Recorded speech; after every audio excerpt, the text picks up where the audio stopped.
നമസ്കാരം. മലയാളി വാർത്ത ഇൻസൈഡിലേക്ക് സ്വാഗതം. ഇന്ത്യയെ തള്ളിപ്പറഞ്ഞ് അധികാരത്തിൽ തുടരാൻ ശ്രമിച്ച ജസ്റ്റിൻ ട്രൂഡോയ്ക്ക് കിട്ടിയത് വമ്പൻ തിരിച്ചടി. കാനഡ രാഷ്ട്രീയത്തിൽ നിന്ന് ഇപ്പോൾ ജസ്റ്റിൻ ട്രൂഡോ തൂത്തെറിയപ്പെടുന്ന കാഴ്ച. ആദ്യം ലിബറൽ പാർട്ടിയുടെ നേതൃസ്ഥാനം, പിന്നീട് കാനഡയുടെ പ്രധാനമന്ത്രി പദം, നീണ്ട 9 വർഷം. ലിബറൽ പാർട്ടിയുടെ ദേശീയ കോക്കസ് ഈ വരുന്ന ബുധനാഴ്ച യോഗം ചേരാനിരിക്കെ അപ്രതീക്ഷിതമായി ജസ്റ്റിൻ ട്രൂഡോ തന്റെ രാജി പ്രഖ്യാപിച്ചു. കഴിഞ്ഞ കുറച്ചു കാലമായി ജസ്റ്റിൻ ട്രൂഡോ രാജിവെക്കണമെന്ന ആവശ്യം ശക്തമായിരുന്നു ലിബറൽ പാർട്ടിയിൽ. ഒടുവിൽ കാനഡയുടെ പ്രധാനമന്ത്രി സ്ഥാനവും ലിബറൽ പാർട്ടി ഓഫ് കാനഡയുടെ നേതാവ് സ്ഥാനവും താൻ രാജിവെക്കുന്നുവെന്ന് ജസ്റ്റിൻ ട്രൂഡോ പ്രഖ്യാപിച്ചു. ലിബറലുകളെ അധികാരത്തിലെത്തിച്ച 2015 അന്ന് പ്രായക്കുറവുള്ള ജസ്റ്റിൻ ട്രൂഡോ വലിയ ഹീറോ ആയിരുന്നു കനേഡിയൻ രാഷ്ട്രീയത്തിലും കാനഡ ജനങ്ങളുടെ മനസ്സിലും. എന്നാൽ തൊട്ടു മുന്നിൽ നിൽക്കുന്ന പൊതുതെരഞ്ഞെടുപ്പിനെ ജസ്റ്റിൻ ട്രൂഡോ എങ്ങനെ നേരിടും എന്ന ചോദ്യം പിന്നീട് ലിബറൽ പാർട്ടിയുടെ അണികൾ ഉയർത്തുന്നു. ലിബറൽ കോക്കസ് ഒരു പുതിയ നേതാവിനെ സ്ഥാപിക്കാൻ ശ്രമിക്കും. എന്നാൽ ആരായിരിക്കും ആ നേതാവ് എന്നതിനെക്കുറിച്ച് ഇപ്പോൾ സൂചനകളൊന്നുമില്ല. ലിബറൽ പാർട്ടിയുടെ മുന്നിൽ 5 പേരുടെ പട്ടികയുണ്ട്.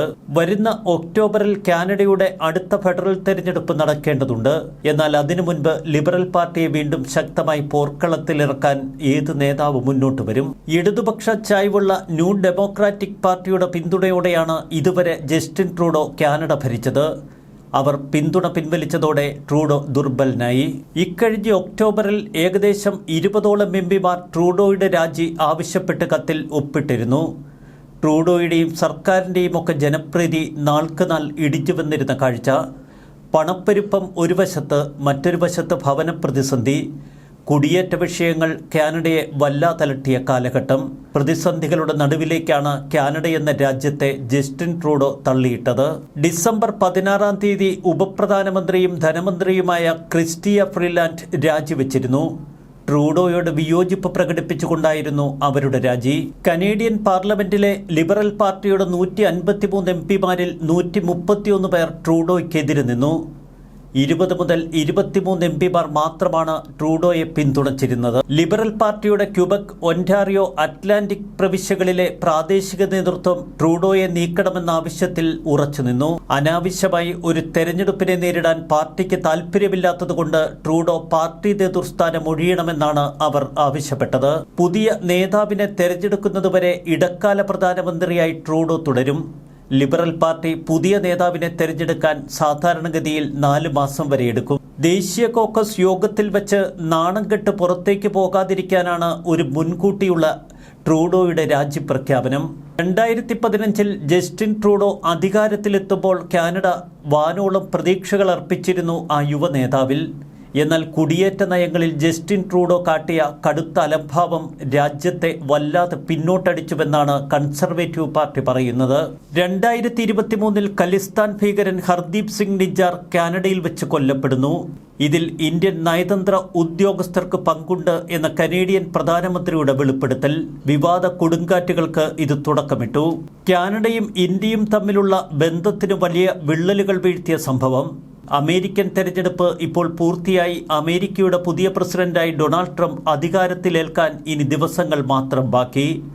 ഇന്ത്യൻ പ്രധാനമന്ത്രി നരേന്ദ്രമോദിയുടെ അടുത്ത സുഹൃത്താണ് ഡൊണാൾഡ് ട്രംപ്.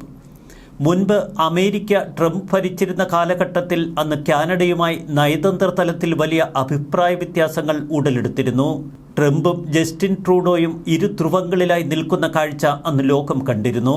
കാനഡയിലെ ഇന്ത്യ വിരുദ്ധരായ സിഖുകാരെ കൂടെ നിർത്തി അധികാരത്തിൽ തുടരാനുള്ള കളികളാണ് ജസ്റ്റിൻ ട്രൂഡോ കളിച്ചത്. അതൊടുവിൽ ട്രൂഡോയ്ക്ക് വലിയ തിരിച്ചടികൾ സമ്മാനിച്ചു. ഖലിസ്ഥാൻവാദികളെ ട്രൂഡോ ചേർത്ത് നിർത്തി. ഇന്ത്യയെ പല കാര്യങ്ങളിലും ട്രൂഡോ കുറ്റപ്പെടുത്തി. പക്ഷേ ഈ രാഷ്ട്രീയ നയതന്ത്രം തിരിച്ചടിക്കുന്ന കാഴ്ചയാണ് പിന്നീട് നമ്മൾ കണ്ടത്. പറഞ്ഞതെല്ലാം വിഴുങ്ങി ഒടുവിൽ ജസ്റ്റിൻ ട്രൂഡോ ഇന്ത്യക്കൊപ്പം ചേർന്ന് നിൽക്കാൻ ശ്രമങ്ങൾ നടത്തി. അപ്പോഴേക്കും ഖലിസ്ഥാൻവാദികളായ സിഖുകാർ ട്രൂഡോയെ പൂർണ്ണമായി കൈവിട്ടിരുന്നു. നിജാറിന്റെ കൊലപാതകവുമായി ബന്ധപ്പെട്ട നിരുത്തരവാദപരമായ ട്രൂഡോയുടെ പ്രസ്താവനകൾ. ഇരു രാജ്യങ്ങളും നയതന്ത്ര ഉദ്യോഗസ്ഥരെ തിരിച്ചു വിളിച്ച അപൂർവ സംഭവം. ഉഭയകക്ഷി ബന്ധം പൂർണ്ണമായി വഷളായി. ഖലിസ്ഥാൻ അനുകൂലികളെ ട്രൂഡോ സംരക്ഷിക്കുന്നുവെന്ന് ഇന്ത്യ ആരോപണമുയർത്തിയ നാളുകൾ. കാനഡയിലെ വോട്ട് ബാങ്കായ ഖലിസ്ഥാൻകാരെ പ്രീതിപ്പെടുത്താനാണ് ട്രൂഡോയുടെ ശ്രമമെന്ന് ഇന്ത്യ കുറ്റപ്പെടുത്തി. എന്നാൽ ട്രൂഡോയുടെ അതിബുദ്ധി കാനഡക്കാർ തിരിച്ചറിയുന്ന കാഴ്ച പിന്നീട് നമ്മൾ കണ്ടു. കൺസർവേറ്റീവ് പാർട്ടി കൃത്യമായ നിലപാടെടുത്തു. നിജ്ജറിനെ കൊന്നത് മോദിയും അമിത്ഷായും അജിത് ഡോവലുമാണ് എന്ന് വരുത്തി തീർക്കാനുള്ള ട്രൂഡോയുടെ ശ്രമങ്ങൾ പൂർണ്ണമായി പരാജയപ്പെട്ടു. ആദ്യഘട്ടത്തിൽ ജോ ബൈഡൻ ഭരണകൂടം ട്രൂഡോയുടെ കുബുദ്ധിയെ പൂർണ്ണമായി പരോക്ഷത്തിൽ പിന്തുണച്ചു. എന്നാൽ തെളിവുകളൊന്നും അന്താരാഷ്ട്ര സമൂഹത്തിന് മുന്നിൽ സമർപ്പിക്കാൻ ട്രൂഡോയ്ക്ക് കഴിഞ്ഞില്ല. വിമർശനങ്ങൾ കാനഡയിലും ഏറി വന്നു. ട്രൂഡോയെ താങ്ങി നിർത്തിയിരുന്നത് ഖലിസ്ഥാനോട് അനുഭാവമുള്ള ജഗ്മീത് സിംഗ് നയിക്കുന്ന ന്യൂ ഡെമോക്രാറ്റിക് പാർട്ടിയുടെ പിന്തുണ. ഈ പാർട്ടി ട്രൂഡോയ്ക്കുള്ള പിന്തുണ പിന്നീട് പിൻവലിച്ചു എന്ന് മാത്രമല്ല, ട്രൂഡോയ്ക്കെതിരെ അവിശ്വാസ പ്രമേയം കൊണ്ടുവരുമെന്ന ഭീഷണിയും മുഴക്കി. കാനഡയിൽ ട്രൂഡോയുടെ ജനപ്രീതി നാൾക്ക് നാൾ ഇടിഞ്ഞു വരുന്നത് തിരിച്ചറിഞ്ഞ ഡെമോക്രാറ്റിക് പാർട്ടി അക്ഷരാർത്ഥത്തിൽ ട്രൂഡോയെ കാലുവാരി. വരുന്ന തെരഞ്ഞെടുപ്പിൽ ഇപ്പോൾ പ്രതിപക്ഷത്തിരിക്കുന്ന കൺസർവേറ്റീവ് പാർട്ടി ശക്തമായ തിരിച്ചുവരവ് നടത്തുമെന്നാണ് മിക്ക സർവേ റിപ്പോർട്ടുകളും പറയുന്നത്. രാജ്യത്തെ 68% ആളുകൾക്കും ട്രൂഡോയുടെ താല്പര്യമില്ല. ഈ പശ്ചാത്തലത്തിലാണ് ട്രൂഡോയുടെ രാജി. 2015 അധികാരമേറ്റതിന് പിന്നാലെ നിരവധി വെല്ലുവിളികളാണ് ജസ്റ്റിൻ ട്രൂഡോയെ കാത്തിരുന്നത്.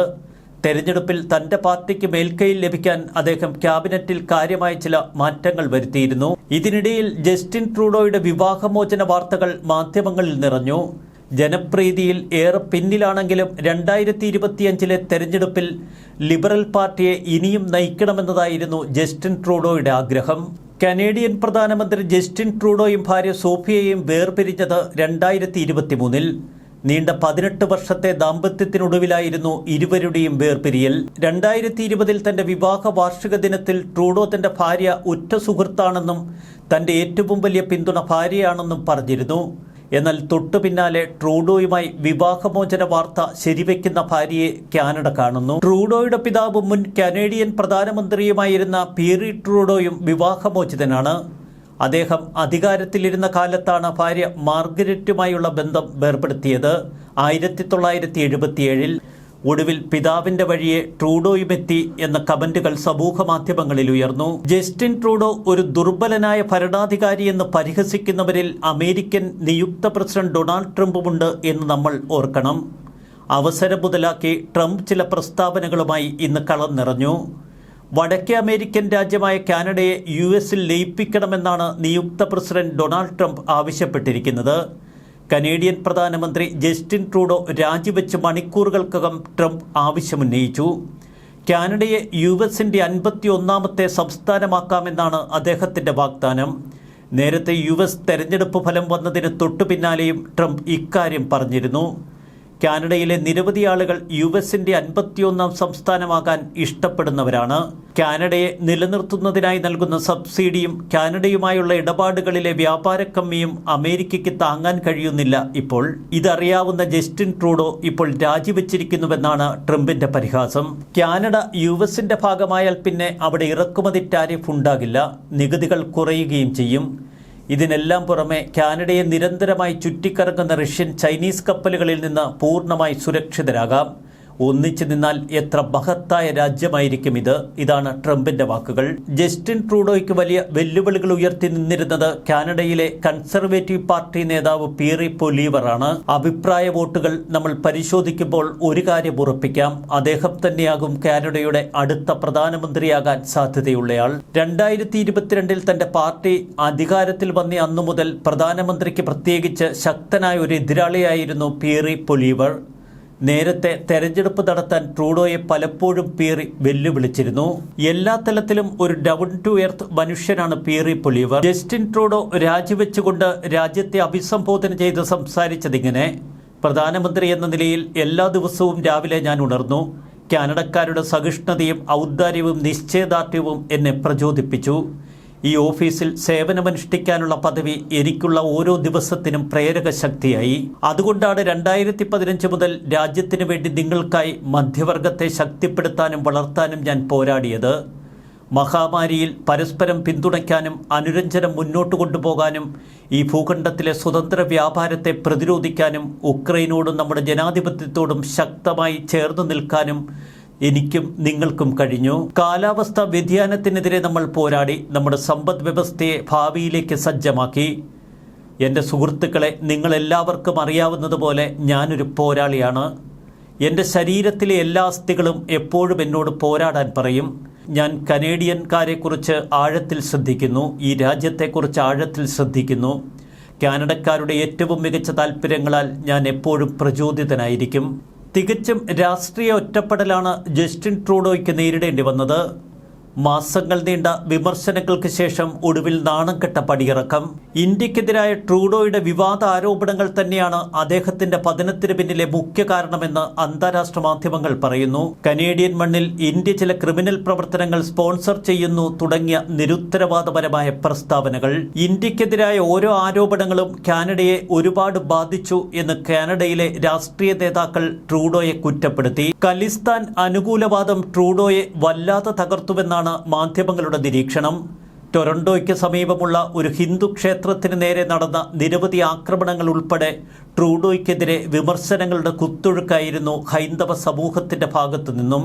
G20 ഉച്ചകോടി ഉൾപ്പെടെയുള്ള അന്താരാഷ്ട്ര ഫോറങ്ങളിൽ ജസ്റ്റിൻ ട്രൂഡോയെ ഒറ്റപ്പെടുത്താൻ ഇന്ത്യക്ക് കഴിഞ്ഞു. ട്രൂഡോയുടെ ആരോപണങ്ങൾ തെളിയിക്കുന്നതിനുള്ള തെളിവ് അന്താരാഷ്ട്ര സമൂഹം പലപ്പോഴും കാനഡയോട് ആവശ്യപ്പെട്ടു. മാറി നിൽക്കാനുള്ള ട്രൂഡോയുടെ തീരുമാനം ഒടുവിൽ ലിബറൽ പാർട്ടിക്കുള്ളിൽ ഒരു നേതൃത്വ മത്സരത്തിന് വേദിയൊരുക്കി. അങ്ങനെ കാനഡയുടെ 23ാമത് പ്രധാനമന്ത്രി തന്റെ സ്ഥാനം രാജിവെച്ചൊഴിയുന്ന ഏറ്റവും ദയനീയമായ കാഴ്ച. ന്യൂസ് ഡെസ്ക് മലയാളി വാർത്ത ഇൻസൈറ്റ്.